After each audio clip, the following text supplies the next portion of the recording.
Kalau sholat satu, tapi kalau sholawat banyak. As-sholatu hiya doa. Warawiri modal mandir ayo aja sambil nyampur kita baca, sambil kita pergi naik motor. Istiqomah, disiplin, maklum mak ya. Banyak iklannya. Umurnya udah lolos 50, tasbih digital. Dulu kan pakainya tasbih yang panjang. Nenek-nenek suka bawa, nggak ada empeng di sini ya. Yang jumlah lansianya paling banyak. Ayo ada sambil rada putar gitu sambil memelek. Tapi tantangannya yang muda sekarang kalau megang tasbih itu banyak yang julitin. Sujud lama.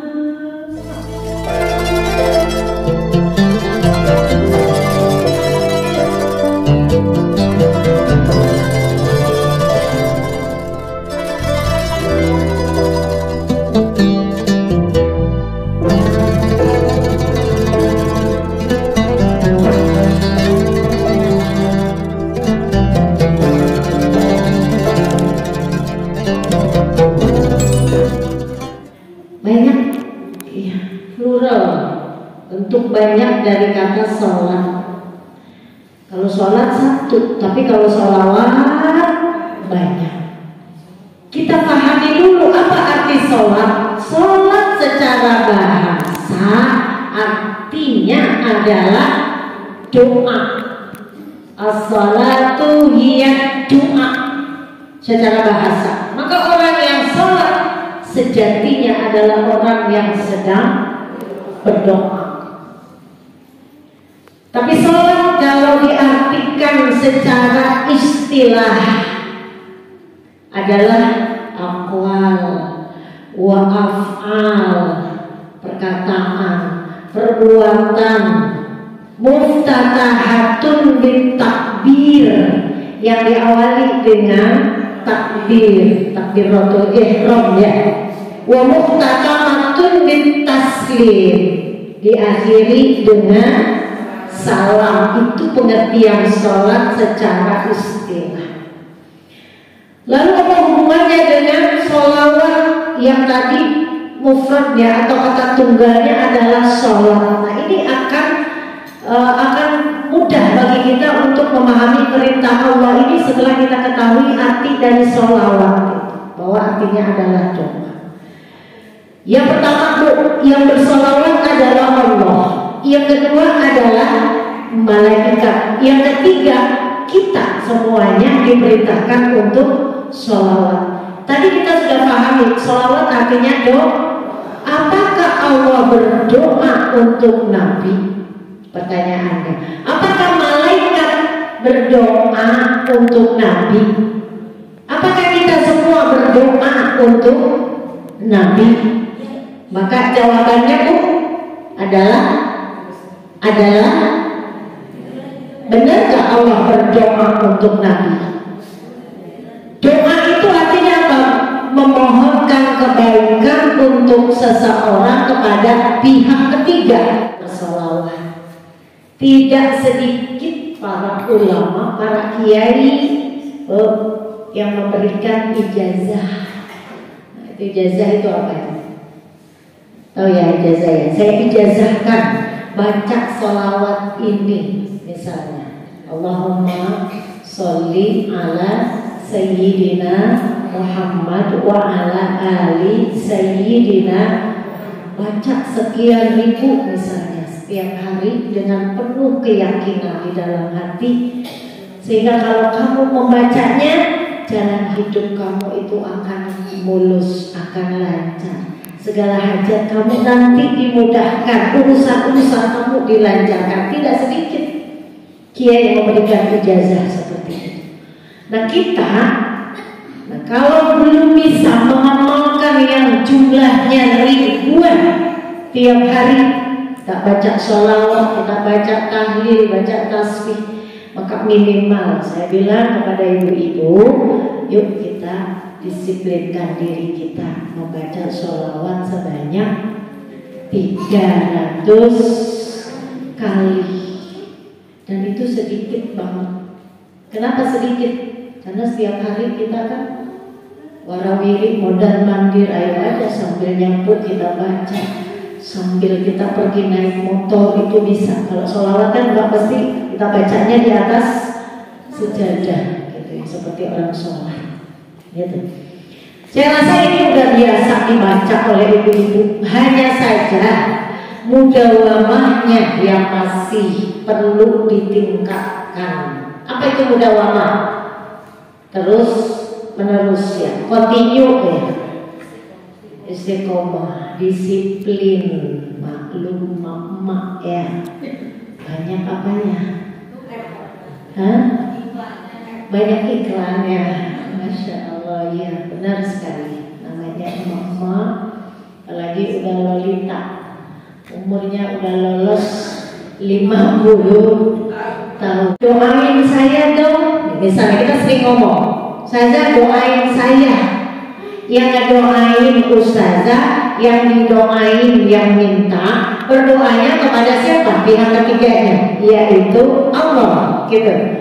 Lantas kalau doanya Allah untuk Nabi, ini maknanya apa? Apakah Allah mendoakan Nabi? Kalau Allah mendoakan Nabi, berarti ada pihak ketiga selain Allah, kan gak mungkin ya. Maka doanya Allah dalam sholawat di sini bukan berarti Allah memohonkan sesuatu untuk Nabi. Tapi apa makna doa sholawatnya Allah kepada Nabi Muhammad? Adalah rahmat dan ridhonya Allah selalu diberikan kepada Nabi Muhammad Sallallahu Alaihi Wasallam. Itu makna sholawatnya Allah kepada Nabi. Sedangkan sholawatnya malaikat sekarang yang kedua, apa artinya malaikat bersolawat kepada Nabi? Kalau malaikat bersolawat berarti malaikat mendoakan, memohonkan ampunan untuk Nabi kepada Allah, istighfar, memohonkan permintaan ampunan. Yang pihak ketiganya adalah Allah.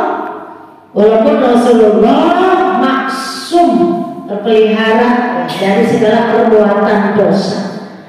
Nah yang ketiga sekarang, sholawat kita, orang-orang yang beriman kepada baginda Rasulullah, apa maknanya? Doa buat Nabi Muhammad, betul? Apakah Nabi butuh doa dari kita? Masih butuh doa dari kita supaya ditinggikan derajatnya, diangkat derajatnya oleh Allah? Tidak. Sholawat kita kepada baginda Rasulullah adalah bukti pengakuan dari kita bahwa betapa kedudukan baginda Rasulullah itu maha tinggi, maha mulia, maha agung. Bersolawat kepada kita. Sholawatnya Allah buat kita adalah Allah akan kasih rahmat sebanyak 10 buat kita dengan hanya 1 kali bersolawat. Dahsyat loh. Kalau kita amalin dan benar-benar kita hayati bacaannya, bahwa kita ini sedang mengagungkan orang yang memang mempunyai kedudukan yang sangat mulia di sisi Allah. Bayangin ketika malaikat Jibril alaihissalam menyampaikan kepada baginda Rasul bahwasanya kalau umatmu bersolawat 1 kali kepadamu, maka Allah akan memberikan kepadanya solawat sebanyak 10. Apa yang dilakukan oleh baginda Rasul? Sujud lama sekali, sujud syukur baginda Rasul, senang banget. Kenapa? Karena akan banyak dapat rahmat di umatku gara-gara bersolawat kepadaku. Rasulullah sebegitu senangnya ya, karena kita mendapatkan peluang besar dengan hanya membaca 1 kali. Tapi kita malah kadang baca, kadang tidak. Nah, ini untuk mengantisipasi itu aja gitu, bahwasanya kalau ini kita disiplinkan, kita istiqomahkan, itu sangat-sangat baik, sangat bagus. Caranya bagaimana? Kita bisa mendisiplinkan diri sendiri, insya Allah. Masing-masing kita sudah punya ikhtikad, azam, keinginan yang kuat. Tapi seringkali kita dilupakan dengan urusan-urusan yang sangat banyak, yang seringkali melalaikan diri kita. Contohnya nggak usah jauh-jauh, kalau lagi masuk ke pasar kaget, berangkat dari rumah jam 8, niatnya cuma mau beli daging doang, sampai sono apa aja dibeli, diputerin. Kalau belum jam 9 belum pulang, akhirnya lupa, banyak waktu kita terbuang di sana. Nah, maka saya katakan di beberapa pertemuan, kita ini sekarang enak dimudahkan dengan banyak alat, ya. Salah satunya adalah tasbih digital. Kalau dulu kan pakainya tasbih yang panjang, nenek-nenek suka bawa, nggak ada empeng di sini ya. Orang Betawi banyak. Dan kalau saya ngaji di Al-Muwahhidin di sebelah sana tuh Tanggul, asli orang Ujung Harapan semua. Itu satu-satunya majelis taklim saya yang jumlah lansianya paling banyak, terbanyak. Itu semua megang tasbih.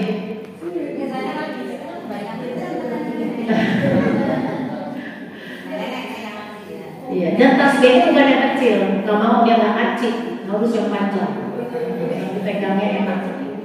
Ayo ada sambil ada putar gitu sambil memelek, kadang-kadang dia nggak dengerin kita juga nggak masalah. Karena sudah menjadi apa Bu? Habit, kebiasaan dari muda. Itu masya Allah ya, kita kadang iri dengan mereka yang memang sudah ketergantungan dengan hal yang baik, terbiasa. Nggak ada yang ngatain kalau nenek-nenek bawa tasbih, empek riak banget, nggak ada. Emang udah identik. Nenek-nenek mau ngapain lagi? Masa nenek-nenek ngomongin orang? Mulut aja kan udah ompong, giginya juga udah ompong, udah gak pantas ngomongin orang. Tapi tantangannya yang muda sekarang kalau megang tasbih itu banyak yang julitin.